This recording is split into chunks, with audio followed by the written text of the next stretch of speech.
ஐயா துணை அகிலம் கல்வி சாலை ஆராய்ச்சி நிறுவனத்தில் இணைந்திருக்கின்ற அனைத்து அன்பீழங்களையும் அன்போடு வரவேற்று நாம் இன்றைய பாடப்பகுதிக்குள் செல்ல இருக்கின்றோம். இன்றைய பாடப்பகுதி விருத்தத்தினுடைய தொடர்ச்சியை நாம் பார்க்க இருக்கின்றோம். களிமன்னனுக்கு ஆயுடையர் புத்தி சொல்லுகின்ற போது களிமன்னன் எதிர்த்து சொல்லுகின்ற விதமாக இன்றைய விருத்தம் அமைந்திருக்கின்றது. விருத்தம் காரணமானமாயன் கலியுகம் வரும் என்றெண்ணி நாரணன் பயந்து ஓடி நல்மலை ஏறிமானாய் வாரணநாதங்கம்பால் வல்வேடன் எய்து செத்து தாரணி வாரினண்டு தேவலோகம் சேர்ந்தார் மாயன்.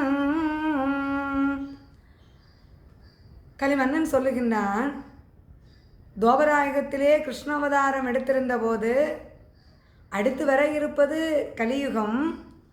அந்த கலியுகத்திலே நான் அவதாரமாக வரப்போவது இல்லை. ஆகவே அதற்காக பயந்து ஓடி அங்கே நல்மலை ஏறிமானாய். அவன் அறியாமையின் காரணமாக சொல்லுகின்றான். கிருஷ்ணாவதாரத்தின் போது தன்னுடைய அவதாரத்தை நிறைவு செய்வதற்காக அந்த கர்ம வினையின்படி ஒரு வேடனின் கையால் அம்புபட்டு அங்கே அந்த தன்னுடைய அவதாரத்தை நிறைவு செய்தார்.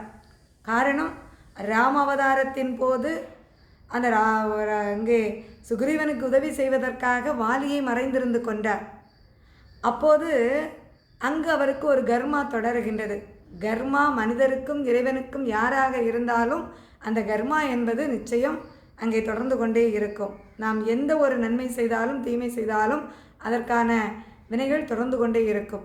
அதன்படி அந்த கர்மாவை போக்குவதற்காக தன்னுடைய அவதாரம் ஒரு வேடன் கையால் அம்புபட்டு, அந்த வேடனே இப்போது வேடனாக வந்திருப்பவன் முந்தைய பிறவியில் அங்கே வாலியாக இருந்தவன்.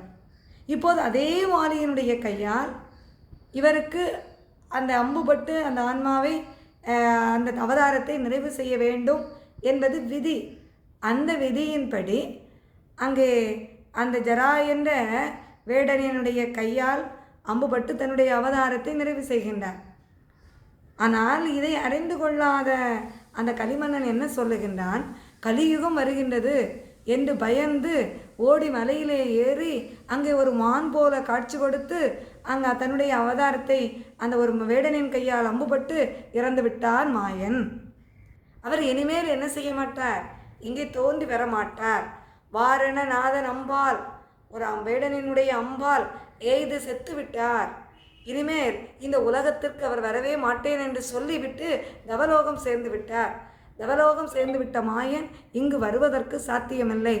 அப்படி இருக்க இப்பொழுது ஒரு சாதாரண மனுவாக இங்கே அதுவும் பிறர் தீண்டாத சாணார் குலத்திலே வந்திருப்பது இறைவன் என்று சொல்லுகின்றாயே, இதை எப்படி ஏற்றுக்கொள்வது என்று அந்த களிமன்னன் உண்மையை உணர்ந்து கொள்ளாமல் மறுத்து பேசுகின்றார். ஐயா